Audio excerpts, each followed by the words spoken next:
Hey guys, welcome to yet another episode of the Hangout with Charles podcast. It's the place for Christ, community, fellowship, and just it's your favorite host, Helen Charles. Today's episode is on the gist slash Christ's spectrum. This episode should have been out a long time ago, but I've been dealing with a lot of lethargy and restlessness and tiredness and everything combined together, and it has taken a lot of journaling sessions, a lot of talking to friends, a lot of reading the word to come to this point where I know that the gift that I've been given is not for me, it's for others. And here we are. So pardon my voice if it's not as crisp as it used to be. Still recovering from an illness, but I want to do this. Like, I need to do it. So you can listen to the podcast on Spotify, Google Podcast, Apple Podcast, and all your favorite listening platforms. Today we're starting a new series. It'll be off and on. It's called Musings. So it's a spin-off of the What Did You Learn Today conversations that my friend Dee and I have. And those conversations have brought a more conscious awareness of the day's activities. I go through the day a lot more alert. Of course, some days there are no lessons to be learned, and that's fine. But it makes for a much richer conversation. We get to learn, we get to bounce ideas off each other. So here's my thank you to Dee for this. I really can't take the credit for this one. So what I'll be sharing in this series are things that I'm learning and what I think you can take away from them. Maybe in the future we would open it to members of the family and friends of this podcast. But until then, get your earplugs, settle in, and let's go. Entry 1, 29th March, 2:30 p.m. I grab out almost everything. Scenes from books and movies have me wailing with snot and all. And I'm quite the sensitive and emotional person. But I'm learning to take life one day at a time. I have learned to speak up. If I'm hurt by words or actions, I will speak up and I will focus on that and not the person. I don't think I'm a strong person. Have I gone through crazy stuff? Yes, I have. But I think that they've only been learning experiences for me. So on the particularly hard days, I'm learning to carry my cross and share in the sufferings of Christ. Yet, I will be the first to admit that I do not always bear the sufferings gladly. There are a lot of why me, Abba, let this cup pass me by, a lot of I'm made for the baby girl lifestyle, a lot of can we move from here? Why am I stuck in the valley? Why can't we move to the mountain top and all of that? So what is the essence of this entry? It is this: I'm a work in progress, a diamond on the rough. Abba is working on me, and I can see the transformation little by little. So the takeaway from this is, it is simply this: give your yes to God. When you give your yes to God, He will start to work on you, and you will begin to see the fruits little by little. Entry 2, 30th March, 9:02 p.m. God still has men. I like that sentence. It captures for me a heart that is truly grateful for the generation of sons and daughters that God is raising up. Sons and daughters that will worship Him in truth and in spirit. Sons and daughters that will preach the word to all the ends of the earth. I was on my way to work one morning and the traffic was crazy. And we saw people using one way and they were not caught and were able to get to their destination faster. And sitting in that traffic, I was a bit envious. We could have joined them and got into our destination faster, or so I imagined. And as I reflected in the car that day, the thought that came to mind was this: that everyone is doing it doesn't make it right. That while it might look like there's no immediate punishment for wrongdoings, there is always a price to pay. There are always people standing up for the truth, and God still has people willing to serve Him. I love to see young people doing mighty things for God, but not necessarily mighty things. More like people who are consistent in the place of service, people who are showing up and just abiding, people who are steadfast. They are an inspiration to me, an inspiration to you, that your life can be a testimony to the work of God. So the takeaway from this is, you can be one of the people that God can say this about. Have you seen my child? Entry 3, 4th April, 2:14 p.m. When I read the healing of the centurion servants in Matthew 8, verses 8 and 9 stood out to me.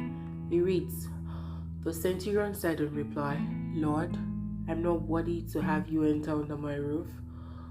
Only say the word and my servant will be healed. For I too am a person subject to authority, with soldiers subject to me. And I say to one, go, and he goes, and to another, come here, and he comes, and to my slave, do this, and he does it.'" So at Mass, a version of this is said, "Lord, I'm not worthy that you should enter under my roof, but only say the words, and my soul shall be healed." The words that came to mind when I read this passage were these: faith that moves mountains. And this is quite interesting for me because I struggle with doubt a lot. And at the root of this is not being able to control times and seasons. It's not a case of will God do it. It's most often a case of when will He do it. And the fact that I want it now and in a particular manner. I also struggle with believing certain miracles when I hear it.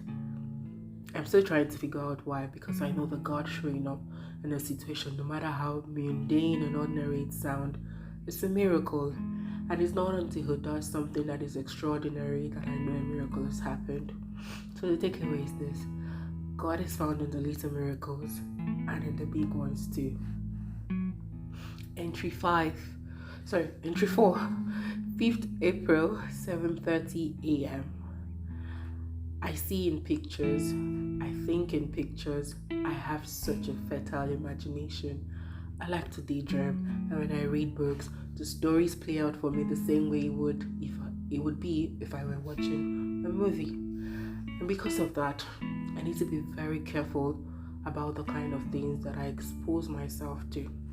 So when we talk about music and I say, I do not listen to the bulk of Nigerian secular music, it is not to sound elitist or religious.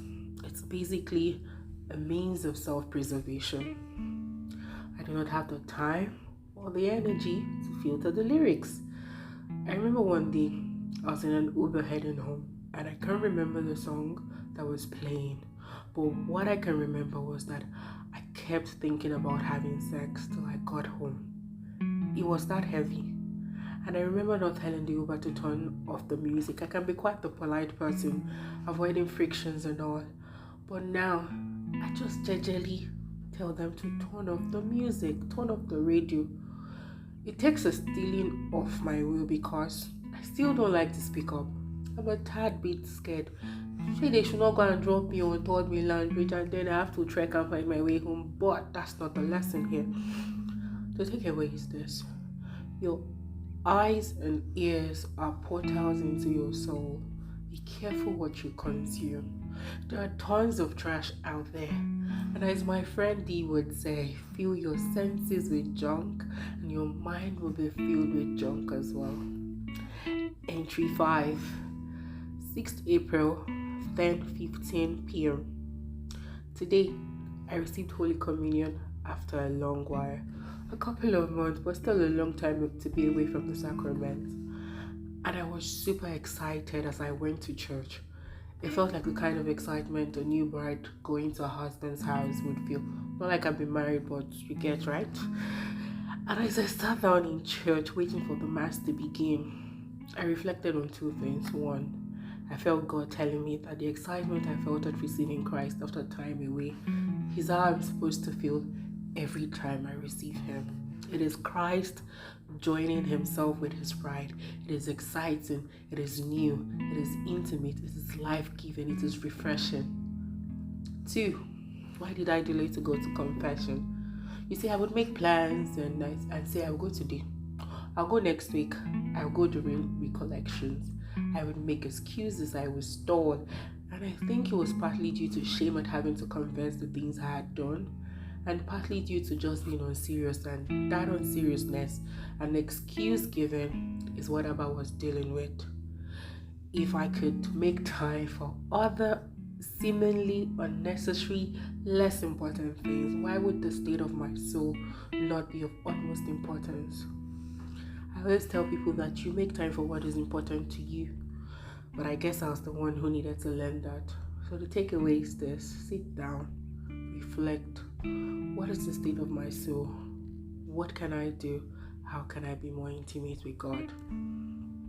Entry 6, 7th April, 5:57 p.m. Today is Good Friday, and as I sat in church going through the service, from the readings to the homily to the adoration of the cross, it hit me once again how heavy the cross was, how painful and torturous the journey to salvation was for Jesus. My own frailty and contribution to the weight of the cross. And the priest said something that I've heard several times, and that is Jesus came as a human and felt every of my weakness and pain and struggles and temptations, and He didn't sin. So I have a high priest who can empathize with me, and because He can empathize with me, I can come before Him with every of my issue, with every one of my struggles, and know that He understands. Some days I feel like I know a lot of things, especially when it comes to God or understanding who He is, but they are all head knowledge, and they are yet to truly sink into heart knowledge. That I can come as I am, that I can sit with Jesus and share the things on my heart, the battles I keep fighting, and He will provide solutions because He knows how it feels. So today the takeaway is this: Jesus knows you. He understands you perfectly. He understands what you're going through. He died for you so that you might live with Him forever. Entry 7, 9th April, 9:32 p.m. Today, I almost went late for Mass. I can't remember the last time I went to Mass late. It just doesn't sit well with me, partly because it has been ingrained in me that you don't go to Mass late. I also like to sit at a particular role, and I just don't like to rush. I say it as a sign of unseriousness that you're late to Mass. Like there are like 4 or 5 Masses in a day. I also don't live too far from the church, so I time myself appropriately. Lo and behold, my sisters came back and said Mass had dismissed like 15 minutes ago. I sped off to Mass, and you can imagine my excitement when I got to church and Mass was yet to commence. I got to sit in my favorite seat and say a bit of prayer. And as the Mass started, I saw people come in and try to find seats, and in my heart I was already judging them like, you should have prepped early and all that. And I had to remind myself, rash judgment, Helen. You could have been them today. And what came to mind was something I had listened to in the Gospel Reflection for March 15th. We measure ourselves by what we don't do rather than by what we do. In other words, we say things like, well, I haven't murdered someone, or I haven't robbed anyone, or I haven't robbed the bank, or in my case, I don't come to Mass late. By making these types of statements, we're justifying ourselves with criteria that are completely opposite to those Jesus has laid down for us. I find myself these days quick to make assumptions, quick to jump into conclusions about someone due to their past. And I have to chant it, rash judgment, Helen, rash judgment, as a reminder that it is not my place to judge, that I too am a sinner, that I need to extend grace to others. So the takeaway from this is, Jesus died for all of us. That is the message of Easter. I need to remove the log that is in my eyes before looking for the speck in another's. So, if you've come to the end, if you've gotten to this point, you've gotten to the end. Guys, please pardon my voice. Hopefully by the next episode it will be a lot more clearer. If you can't say a prayer for me, please do. I will catch you in the next episode in another 2 weeks. I hopefully would stay consistent this time. We'll be discussing something close to my heart. Guys, thank you for always listening and for the feedback. I do not take them for granted. Until the next time I come your way, remember, guys, stay, abide, give your yes daily to God. He's able to do so much with it. You are loved, my darlings. You are absolutely and wholly loved. Bye-bye.